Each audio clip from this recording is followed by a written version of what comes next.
دنیا میں انسان کو اختیار دیا گیا ہے کہ وہ روشنی یا اندھیرے میں سے جسے چاہے اپنا لے۔ جو لوگ ظلم اور سرکشی کی راہ اختیار کرتے ہیں وہ وقتی فائدہ تو اٹھا لیتے ہیں، مگر ہمیشہ کی بربادی ان کے حصے میں آتی ہے۔ انجام کے دن ان کے لیے کوئی پناہ اور کوئی آسائش باقی نہ رہے گی، بلکہ ان کے اعمال کی حقیقت ان کے سامنے پوری طرح آشکار ہو جائے گی۔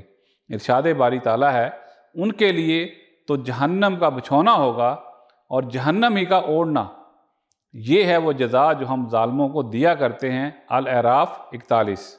ناظرین، یہ آیت دوزخیوں کے حال کو نہایت دردناک اور ہولناک انداز میں بیان کرتی ہے۔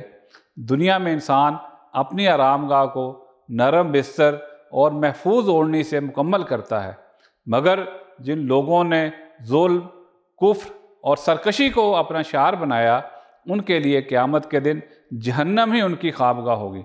ان کے نیچے بچھونا بھی آگ کا ہوگا اور اوپر اوڑھنے کے لیے بھی آگ ہی ہوگی۔ گویا ان کے چاروں طرف عذاب کی لپٹیں ہوں گی اور نجات کا کوئی راستہ باقی نہ ہوگا۔ یہ منظر اس بات کو واضح کرتا ہے کہ دنیا میں جو شخص دوسروں پر ظلم کرتا ہے، حق کو جھٹلاتا ہے اور خدا کے مقابلے میں سرکشی اختیار کرتا ہے، وہ دراصل اپنی آخرت کے لیے آگ کا سامان تیار کرتا ہے۔ ایسے لوگوں کے لیے کوئی نرمی یا رعایت نہیں، بلکہ ان کے اعمال کا بدلہ اسی شکل میں ان کے سامنے آتا ہے۔ اللہ تعالیٰ فرماتا ہے کہ یہ سزا محض کسی سختی یا انتقام کا نتیجہ نہیں، بلکہ یہ عدل ہے۔ ظالم اپنی زندگی میں جن گناہوں کو سینے سے لگائے رکھتے ہیں، ان کا انجام یہی ہے کہ ان کے لیے سکون اور راحت کی کوئی صورت باقی نہ رہے۔ دنیا میں وہ نرم بستر اور خوبصورت اوڑھنیوں کے مزے لیتے رہے، مگر آخرت میں یہی آسائشیں ان کے لیے آگ کی شکل اختیار کر لیں گی۔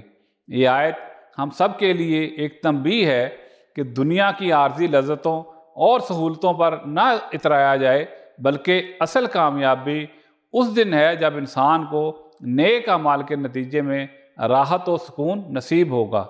جو لوگ ظلم چھوڑ کر تقوی اختیار کرتے ہیں، وہی اس انجام سے بچ سکیں گے۔ اے اللہ، ہمیں ظلم اور سرکشی سے محفوظ فرما، ہمارے لیے رحمت اور سکون کے بستر تیار فرما، اور ہمیں ان لوگوں میں شامل کر جو تیرے عذاب سے بچا لیے جاتے ہیں۔ آمین یا رب العالمین۔